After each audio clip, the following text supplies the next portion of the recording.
How about, overcoming the objection of how much are payments? And there's a couple ways that you can look at that, right? So if I've got a $50,000 car that I come in on as a customer, and I'm thinking that the payments are going to be $400, or I have no car in mind, but I've got a budget in mind, right? That I need to be at $350. So, two different scenarios, right? Sure. But if I have a customer who does say, "Hey, I got good credit, but I want this car $50,000. What can my payment? What will my payments be? What do you think?"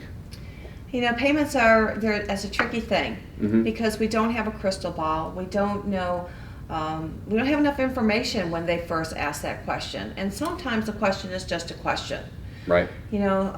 One way to approach it may be to say, Miss Customer, I understand that the payment's important to you. Let's make sure this is the vehicle that you want to Right. own. And they may say, you know what, you're right, let's make an appointment and come in. Right. If that's the case, yay. Right. Yeah, because you said earlier 80% of them don't end up driving home the vehicle they inquired about anyway. So Absolutely. there's room there, right? Yeah, and that's obviously we have the best opportunity to give them the best information when they're right in front of us. Sure. Would you agree? Absolutely. Yeah. Absolutely. But some people don't want to. They're afraid to. They don't want to fall in love with the vehicle until they know that it's within their budget. The first thing we want to do is find out what the budget is. Find out,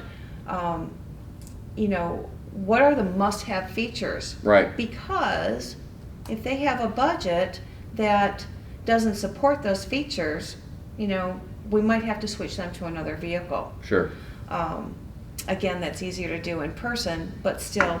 But we got to know right? We got to know their credit, right? So if they've got I think a good way to also lead into that is, hey, the next steps are we get a credit app, right? And because if you might have a a good credit score, you might have a low. You don't ever know. People come into this thinking that their credit is one thing and then it's something different. But I think it's our job is to try to get them to give us information so that we can help them in a decision. They may not be able to get that $50,000 car. They may be more on a $30,000 car.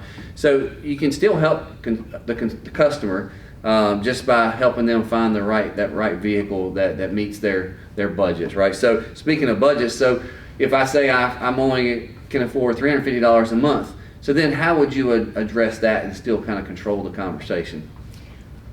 Great news. We've got a whole network of vehicles. We've got a great selection. I'm sure that there's something that we could find that would work for you. Right. And then I would go into qualifying. What are you looking for? Great point. What are the features that are most important to you? How much down payment do you have?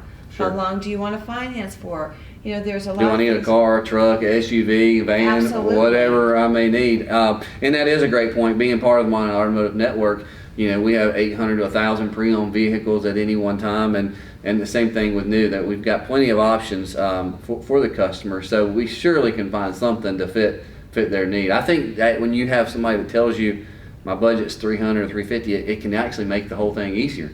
We already know what we're working with. Yeah. We have systems that we can have our used car manager plug in and see exactly which cars fit their needs and send them some price quotes, right? That gives us opportunity to get some email addresses from the customer and make sure we're getting good contact information, phone numbers and things like that. So those are great points. Okay.